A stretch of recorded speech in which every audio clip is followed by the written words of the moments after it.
नमस्कार, आदाब and welcome. आपका स्वागत है आपके अपने चैनल पे। क्या किसान हैं दिल्ली की जानलेवा पॉल्यूशन के ज़िम्मेदार? और कितनी जहरीली हो चुकी है दिल्ली की हवा?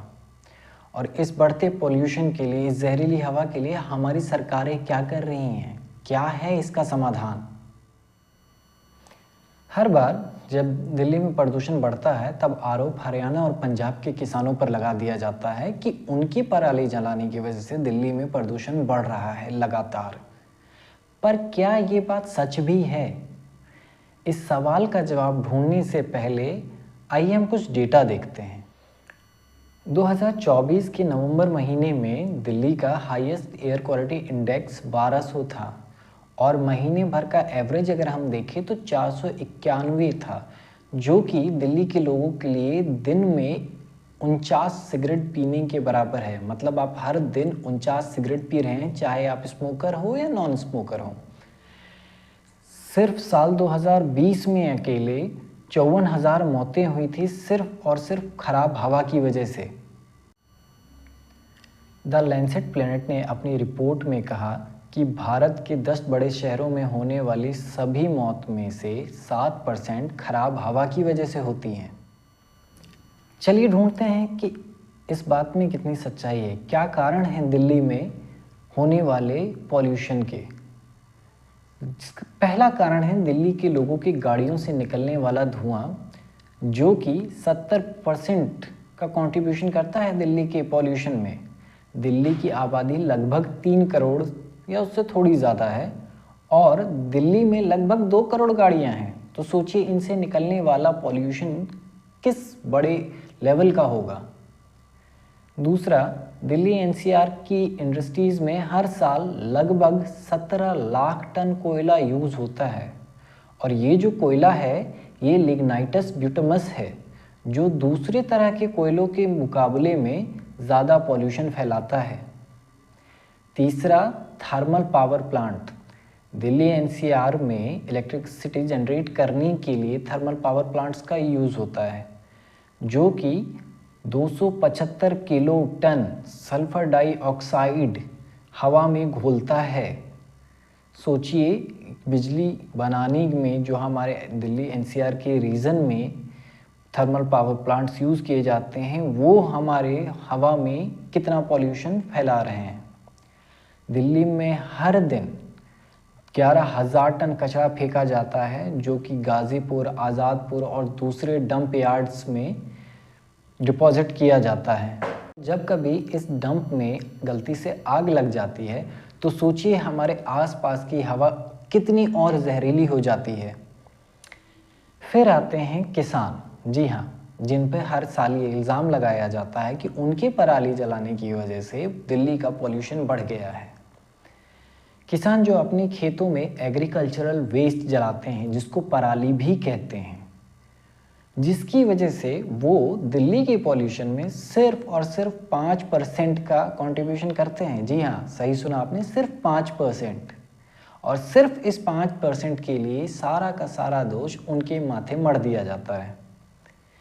दिल्ली एनसीआर में लगातार होने वाले कंस्ट्रक्शन भी इस पॉल्यूशन को लगातार बढ़ा रहे हैं। इनसे निकलने वाली धूल, मिट्टी और तरह तरह की चीज़ें जो हमारी हवा में घुल मिलकर उसको और प्रदूषित करती जा रही हैं लगातार। हमने ये तो जान लिया कि दिल्ली में होने वाले पॉल्यूशन के कुछ मेन रीजंस क्या हैं, पर अब हम जानने की कोशिश करते हैं कि इस पॉल्यूशन का कोई समाधान भी है क्या। जी हाँ, कुछ समाधान है और ऑब्वियस सी बात है, हर एक समस्या का एक समाधान तो होता ही है। बस वो डिपेंड करता है हमारे ऊपर कि हम उस समाधान को कितनी जल्दी और कैसे ढूंढते हैं।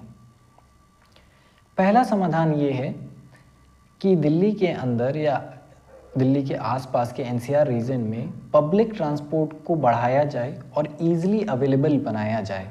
ऐसा ना हो कि पब्लिक ट्रांसपोर्ट हो तो, लेकिन वो इतनी देर बाद आती है जिसका कोई यूज़ ही ना हो लोगों के लिए। तो पब्लिक ट्रांसपोर्ट ईजिली अवेलेबल होने से लोग ज़्यादा से ज़्यादा पब्लिक ट्रांसपोर्ट का यूज़ कर पाएंगे, जिससे वो अपनी पर्सनल गाड़ियों को कम चलाएंगे और उसकी वजह से जो पॉल्यूशन होता है उसमें कुछ गिरावट तो ज़रूर आएगी। दूसरा, दिल्ली में पेट्रोल डीजल की गाड़ियों पर पार्शियल बैन यानी कि आंशिक रूप से बैन लगाना चाहिए, ना कि कम्प्लीटली बैन कर देना चाहिए।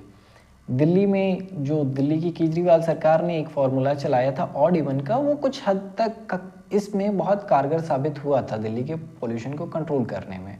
और हमारे सरकारों को ज़रूरत है इस तरह के कदम को उठाने का, कड़े फैसले लेने का। दिल्ली में 15 साल पुरानी गाड़ियां जो बंद की गई हैं वो एक सराहनीय कदम है हमारी सरकार का। तीसरा, इंडस्ट्रियल कोयले, इंडस्ट्रीज़ में कोयले का बैन बहुत ज़रूरी है। यूके, स्पेन, जर्मनी जैसे कई देशों ने अपने देशों में इंडस्ट्रीज़ के अंदर कोयले के यूज़ को पूरी तरीके से बैन कर दिया है, जिसकी वजह से वहाँ का पॉल्यूशन कम हुआ है। चौथा, हमारी सरकार को लोगों को फ्री में बिजली ना देकर उन्हें ऐसी बिजली देनी चाहिए जो रिन्यूएबल एनर्जी से बनी हो, ताकि थर्मल पावर प्लांट का यूज़ कम हो सके और उससे होने वाला प्रदूषण उस पर लगाम लग सके। लोगों को फ्री में बिजली देकर उनकी सेहत के साथ खिलवाड़ नहीं किया जाना चाहिए। पांचवा, सरकार को इंश्योर करना चाहिए कि दिल्ली एनसीआर में होने वाले सभी कंस्ट्रक्शन नेशनल ग्रीन ट्रिब्यून के सभी नियमों का पूरी तरीके से पालन करे और इसका उल्लंघन करने वाले लोगों को कड़ी से कड़ी सज़ा मिले। छठा, सरकार को किसानों की पराली को रिसाइकल करने के लिए नए नए उपाय फ्री में प्रोवाइड कराना चाहिए, जिससे कि वो पराली ना जलाएं। सातवां, हमारी सरकार को चीन की तरह बड़े बड़े एयर प्योरीफायर हमारी राजधानी में लगवानी चाहिए, जैसा कि चीन ने अपने जाइन शहर में 328 फुट लंबा एयर प्योरीफायर बनाया है, जो 2471 एकड़ की हवा को साफ करता है, प्योरीफाई करता है। हमने बात की कि हमारी सरकार को इन सभी चीज़ों के लिए क्या करना चाहिए, क्या समाधान हो सकता है, पर एज ए सिटीज़न हमारा क्या फ़र्ज़ है हमारे अपने देश और उसके पर्यावरण को लेकर, उस राज्य के पर्यावरण को लेकर। पहला, कम से कम पॉलीथीन का इस्तेमाल करें, सूखा और गीला कचरा अलग अलग करें, जिससे उसे रिसाइकिल करने में बहुत आसानी हो। तीसरा, पब्लिक ट्रांसपोर्ट का बहुत ज़्यादा रूप में इस्तेमाल करें। छोटे छोटे डिस्टेंस के लिए गाड़ी का, अपनी पर्सनल व्हीकल का यूज़ कम से कम करने की कोशिश करें, जिससे कि गाड़ियों से निकलने वाला पॉल्यूशन हमारे एनवायरनमेंट को और पॉल्यूटेड ना करे। चौथा, लोगों को ज़्यादा से ज़्यादा सोलर एनर्जी का यूज़ करना चाहिए, जिससे ये थर्मल पावर प्लांट का यूज़ कम हो सके। अपने आसपास बहुत सारे पेड़ लगाने चाहिए और जितना हो सके छोटे छोटे कदम उठाने चाहिए हमें अपने पर्यावरण को बचाने के लिए, क्योंकि हम बदलेंगे तो हमारा देश भी बदलेगा। और हमें अपनी सरकार से सवाल करना चाहिए कि वो हमारी भलाई के लिए क्या कर रहे हैं, वो हमारे लाइफस्टाइल को इम्प्रूव करने के लिए क्या कर रहे हैं, हमारी हेल्थ के लिए क्या कर रहे हैं।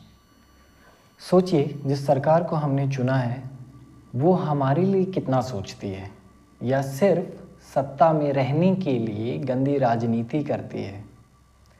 सरकार आपको फ्री बिजली तो देती है, पर फ्री साफ हवा नहीं देती है। वो फ्री बिजली से होने वाला पॉल्यूशन आपको फ्री मौत भी दे रहा है। इस सवाल के साथ आपको छोड़कर जा रहा हूँ। मिलते हैं अगली वीडियो में। धन्यवाद।